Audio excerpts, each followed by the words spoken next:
Hello and welcome. You are now looking at Google.com, and we are going to start the process by looking at the Google Classroom application. And we're going to just write in Google Classroom into the search box, or you can go to classroom.google.com. Once you've done that, you'll just hit the search.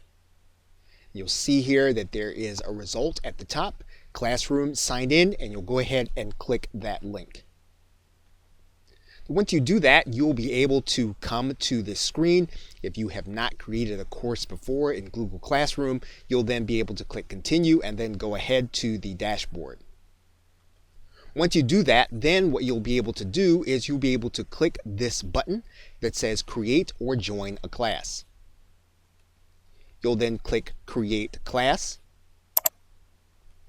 And then you'll just need to tell Google that you are not a school and you are not signing up with students.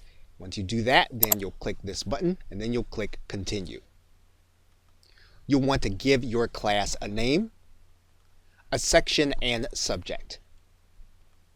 Once you do that, you'll then click the create button. Now what you can do inside of Google Classroom is you can actually conduct instruction, whether or not it is with employees, staff, outsourcers, or even with clients.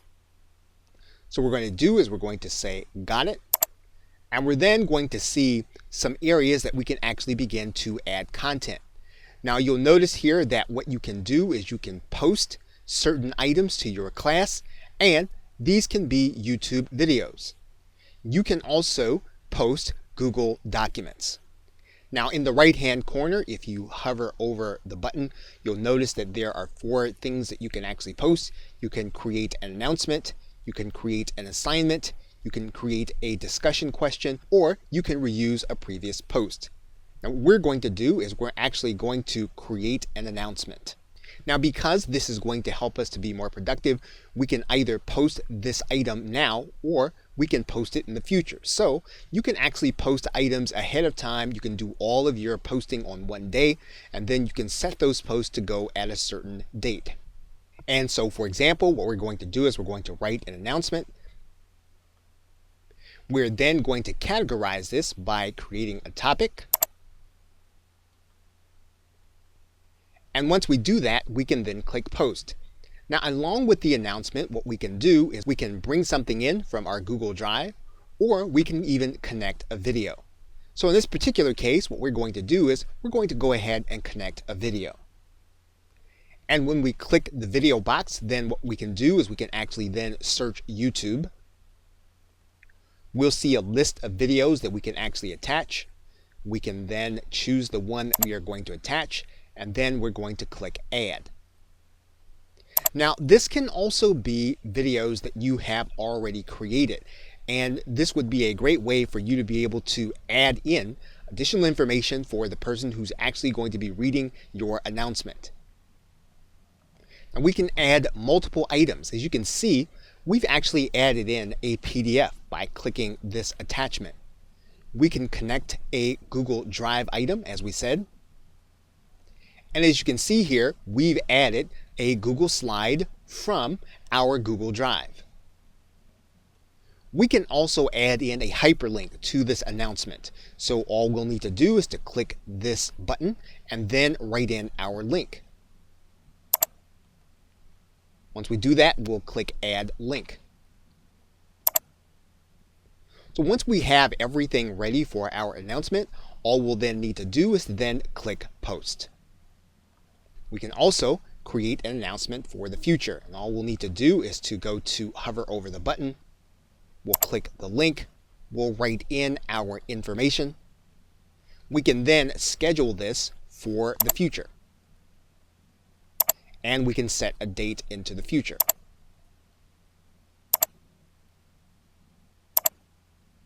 What will happen is this will be visible to us. However, it will not be visible to the person who is part of the course or the system. Now what we can also do is to assign a task, and we can do that by creating an assignment. And if we click this button, what we'll do is we'll write in the name of the assignment, and then we'll write in the exact instructions. When we do that, we can actually categorize this with a new topic, or we can actually place it inside of the same topic that we created earlier. We can then set a due date for this task, and we can do that by writing in the due date. When we do that, we can actually give a time also. Once we have it, then we will then click Assign. Now, note that what we can do is we can put a drop-down box here, and we can actually either set this assignment for the future, or we can actually assign it now. So we can make sure that it appears in the future, or we can assign it now. So what we're going to do is we're going to assign it now. We're also going to assign it to all of the present students. And you'll notice here that our assignment now shows up inside of the feed. And what we can also do is we can go back to this area, and then we can actually write in a question, and we can write in that question in a way so that it must be answered. This is another way of being able to interact with the people that are going to be inside of the Google Tools course. Now, there are some other aspects to the course. We can take a look at all of the students that are there and invite new students. We can actually write in a description for the course. We can determine whether or not those who are considered to be students in the course can actually comment in the class stream. And we can also invite in other teachers. In this case, you might invite in other partners who are going to be working with the staff, and you can have them in on this one assignment. We can change the appearance, and all we'll need to do is we can then either select a theme that Google gives us, or we can upload our own. Now, a more important aspect is how you invite people that you're going to be working with inside of the course. Of course, you can have students, you can have employees, you can have outsourcers. You can use this in any number of ways that will allow you to communicate to a student across a platform. So what we're going to do is we're going to go to the Students button. We're going to click Invite Students.